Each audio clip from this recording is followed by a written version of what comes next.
বন্ধুরা, আজকে আমার গাছ লাগানোর দ্বিতীয় পর্ব।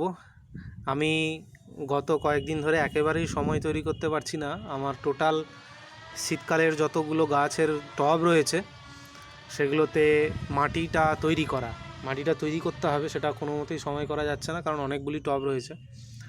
তো আপাতত আজকে সেকেন্ড ধাপে কিছু গাছ কিনেছি। গত রবিবার গিয়ে পিটুনিয়া পাইনি, পিটুনিয়ার ডিমান্ড এতটাই বেশি, পিটুনিয়া পাইনি। তো ছোট বড় দুরকম পিটুনিয়া এনেছি। ছোট গাছকে বড় করতেই আমার নেশা। এই যে পিটুনিয়াগুলো, 10টা পিটুনিয়া নিয়ে এসেছি, 6 টাকা করে নিয়েছে। এইগুলো 10টা পিটুনিয়া রয়েছে।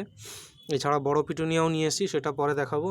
আর এছাড়া আমার আজকে যে গাছ লাগাবো, তার গাছ লাগানোর জন্য হচ্ছে আমি যেগুলো বড় গাছ সেগুলো এই নতুন টব, কিছু টবকে রিপ্লেস করতে হবে, পুরনো হয়ে গেছে, ভেঙে গেছে। তো এইভাবে ফুটো করে নিয়ে এলাম, এই টবগুলোতে বসাবো।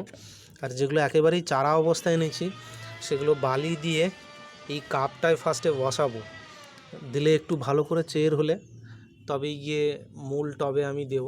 তার জন্য আমার কাছে এখানে ভার্মি কম্পোস্ট রয়েছে, অ্যান্টি ফাঙ্গাল রয়েছে এইটা, আর রুটিং হরমোন রয়েছে। রুটিং হরমোন না দিলেও চলবে, ডাল শুধু বসালে তবেই রুটিং হরমোনটা লাগে। তো দেখা যায় কি না। আর এই যে কিছু কিছু গাছ এক গাদায় কিনে নিয়ে এসেছি, জিনিয়া, অ্যাস্টার, শীতকালে যেগুলো লাগাই আমি। ইমপেশেন্সটা পাইনি, ওইটা প্রত্যেক বছর লাগাই। কসমস আছে, পপি আছে, আর এটাকে কী বলে ভুলে যাচ্ছি। এইসব গাছগুলো রয়েছে। আর হচ্ছে এখানে আমি একটা গত সপ্তাহে চন্দ্রমল্লিকা গাছ এনেছিলাম। গাছটা মানে ভেঙে গেছে আনার সময় আর কি, পুরো গোড়া থেকেই ভেঙেছে। ফলে রুটিং হরমোন দিয়ে লাগিয়েছি, আমি জানি না আলটিমেটলি বাঁচবে কি না।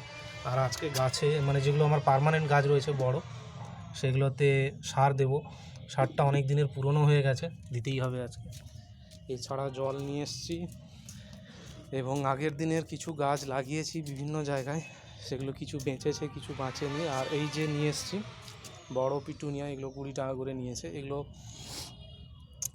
মানে নার্সারিতে যে গেছিলাম 25 টাকা করে বলছিল, এখানে 20 টাকা করে নিল। আর এই গাছটা অনেক দিন ধরে আমি খুঁজছিলাম, এটা একটা জাল জাল টাইপের হয়, বেশ ভালো লাগে, লাগাবো এটা। আর এই গাঁদাটা আমার খুব ফেভারিট, এটা প্রত্যেক বছর লাগাবো। এছাড়া সেই চন্দ্রমল্লিকা এনেছি। এছাড়া অনেক গাছ লাগিয়েছি, গাছের ভিডিও এখন দেখাবো না, গাছের ফুল ফুটলে তারপরে দেখাবো, আপাতত কাজ করব।